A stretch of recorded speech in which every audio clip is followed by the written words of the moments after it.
Hey guys, welcome back to my channel. I'm Matt. This is Prime Analog Records. And today, before we get started, I wanted to talk about an album that I recently found digging for this video here. And I was trying to find it before because this was a great album to check your system, your sound system, and it's really works your components really well. It's called the Sheffield Drum Record for Audio Component Testing and Evaluation, and it's got improvisations by Jim Keltner and Ron Tut, I believe is the way you pronounce it. But it's really a great album. It's a Sheffield Lab, as you can see. Sheffield Lab is direct to disc, if you didn't know that. But direct to disc, actually there's no steps out in between the instruments and the cutting lathe, so it's really an incredible process. So anyway, so today what I want to talk about is I've got a question for you. Did you ever make mixtapes for your girlfriends? I made many. There are many iterations of my mixtapes in many girls' possession back in the day, back in the late 70s, early 80s, and actually up into the 90s. I was still making them. I still have a cassette deck that I can record from, but I don't do a whole lot of recording anymore because there's almost nobody has any playback equipment. So it's not an easy thing to to get going into. But anyway, the reason why I'm asking is because I love sad songs. I always have. I've always, as you can tell with some of the artists that I've shown, and it seemed to be a little bit more towards the sad song stuff like that. So, but these are breakup songs and albums that I would pull them from. I'm going to talk about an album that I talked about just the other day. This Steve Perry, "Love Is Like Strange Medicine," and there's several really good breakup songs on here. One's called "I Am," another one's called "Missing You," and another one is called "Donna Please," where he's actually pleading to a girl to take him back. That leads me right into the next one, which is "Journey," "Raised on Radio."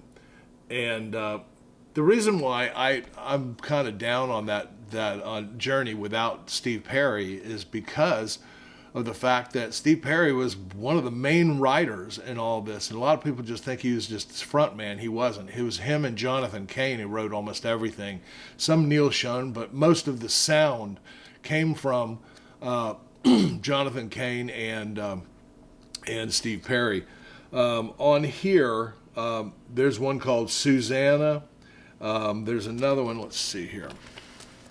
He's got great custom labels too. This is really pretty cool. This is a great album. I mean, this is like a brand new album. But it's "Happy to Give" is one. Another one is what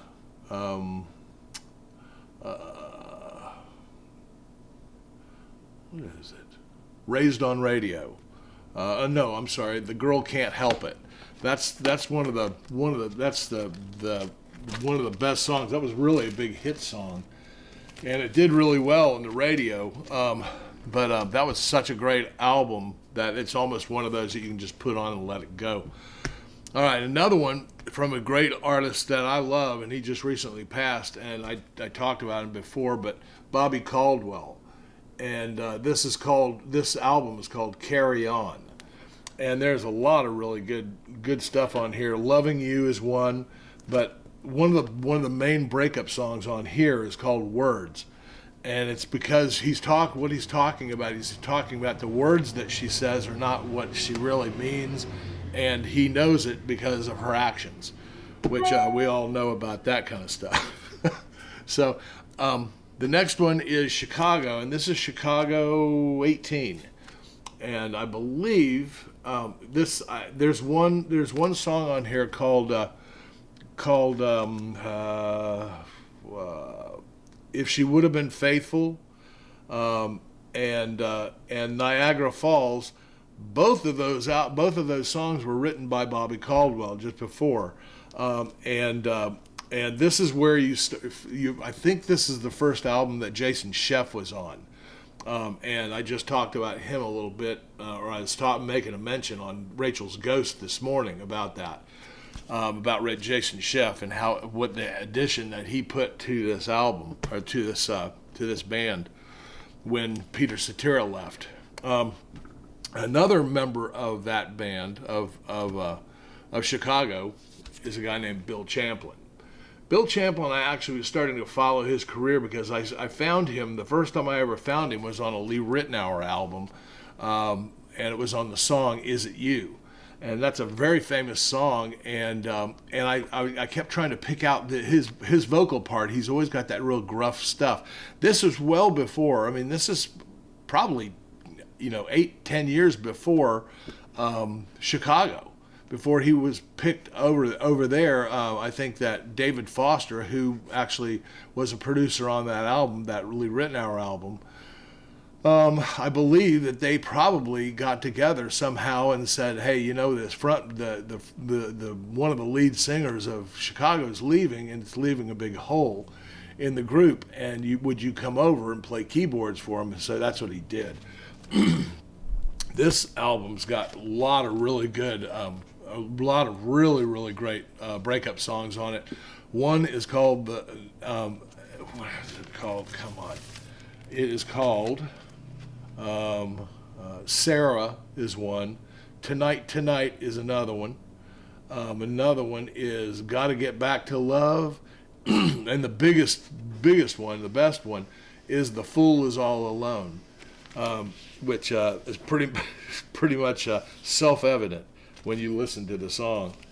The next one is "I Am" by Earth, Wind and Fire, and Earth, Wind and Fire always is great with great vocals, great harmonies, great production value. This is a half-speed master, and it really sounds amazing. But there's a song on here, "After the Love Is Gone," and that was actually written with Bill Champlain and Jay Graydon, and they wrote that song. It became a huge hit for Earth, Wind and Fire. So and that's a great breakup song. This is another great breakup song. In this is what's the name of that stupid thing? Boy, it sucks getting old. You can't remember everything. "Against All Odds," and this I'm not really big on soundtracks, although it seems like now that I'm talking about them a lot, I keep finding more of them in my collection. But that's a really good one. I'm not a big Phil Collins fan. I just his voice is like fingernails on a chalkboard to me. So, anyway, there's then we have George Michael album, and "Father Figure" is a great one here. "Hand to Mouth." "Kissing a Fool" is my favorite song on this album, and that is a breakup song of very. There's almost no comparison to anything. It's just such an amazing song. And then we go into this other George Michael album, as "Listen Without Prejudice," and there's some really touching songs in here. "Cowboys and Angels" is one. Waiting for That Day" is another one.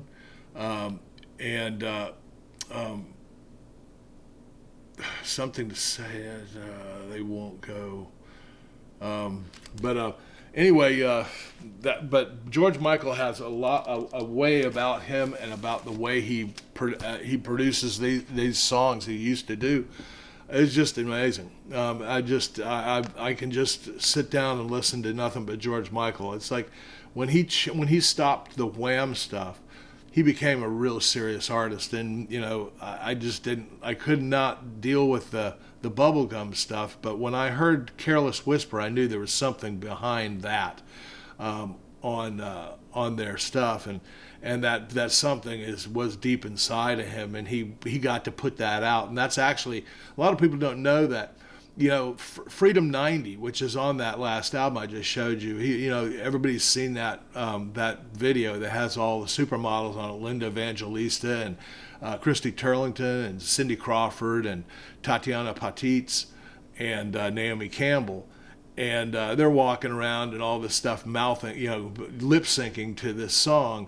But this song really had a personal meaning to George Michael, and what it meant to him was he wanted you to give him a chance, to stop thinking of him. And that's what he keeps saying, you know, when you shake your ass, they notice fast, some mistakes were built to last.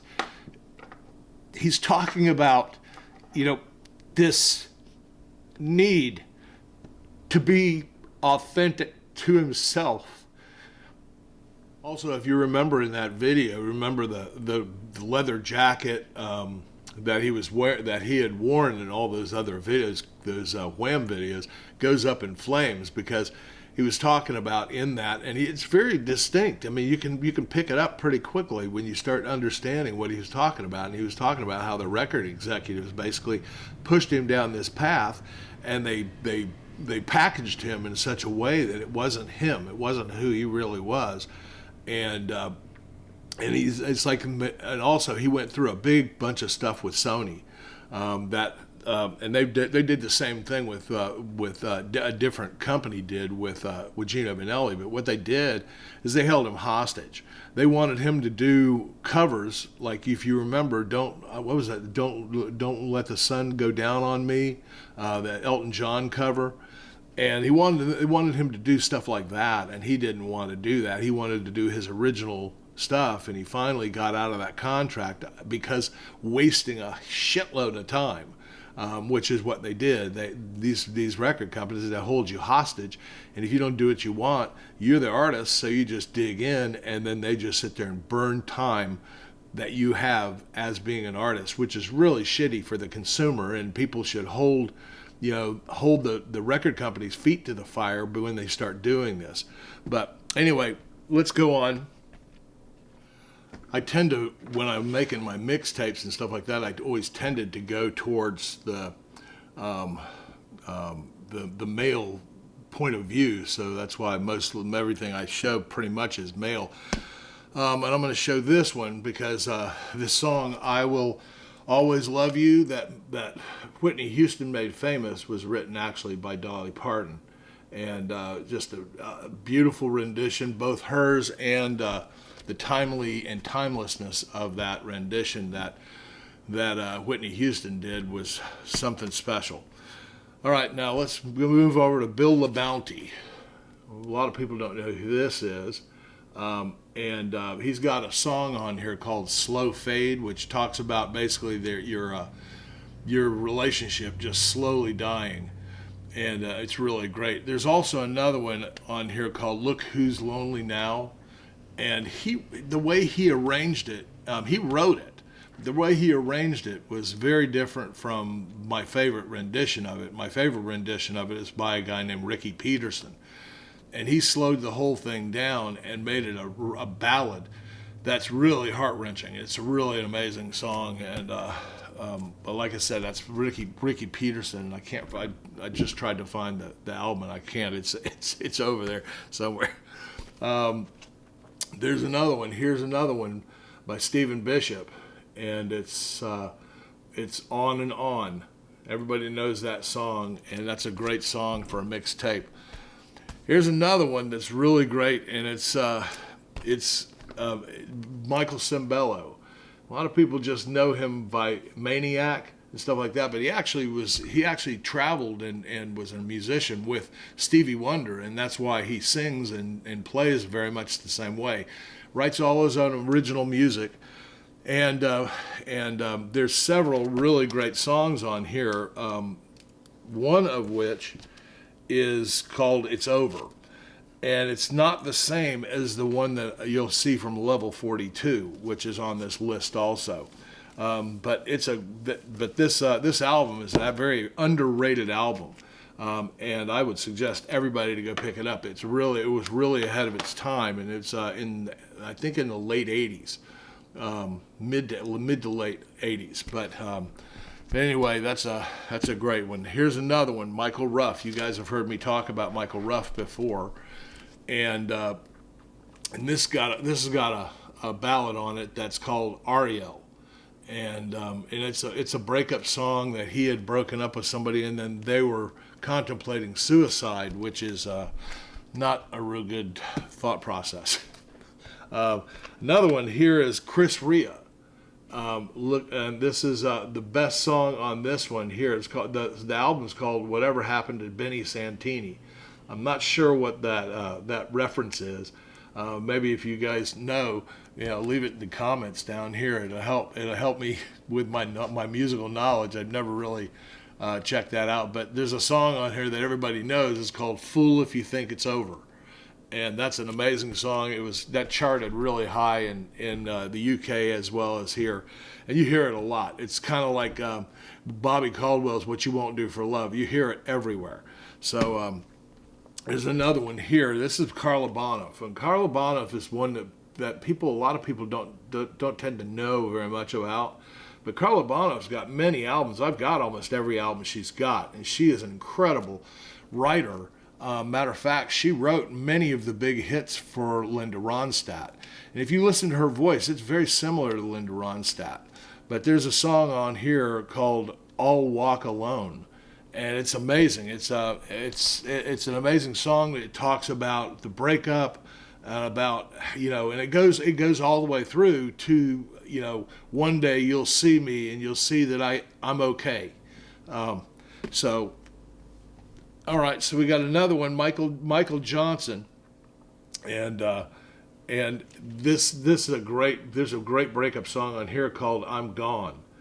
And it's kind of like a ballad version of the Eagles' "I'm Already Gone."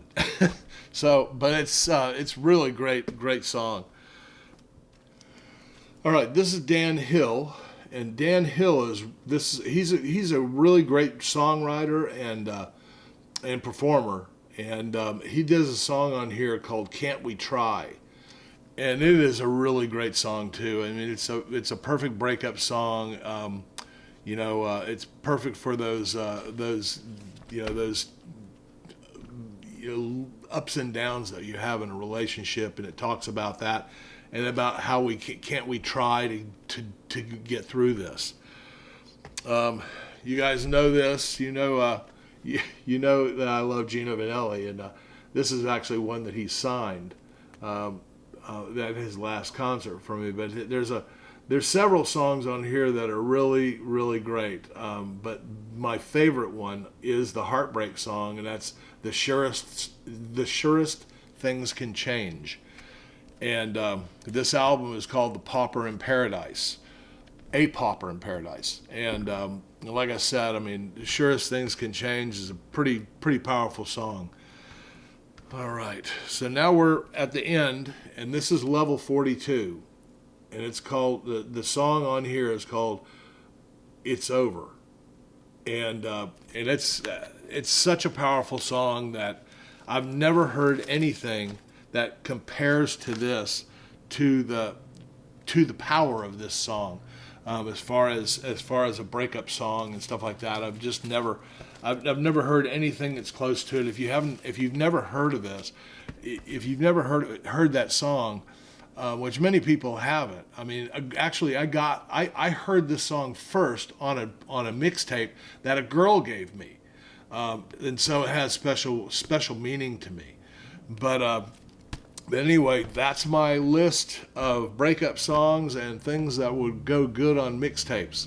So. Hope you guys enjoyed that, and we'll talk to you guys soon. We've got a podcast coming out with Chance on Concert Buddy, and that should be coming pretty soon. So look for that, and look for me coming up with another list. All right, we'll talk to you guys soon. All my best.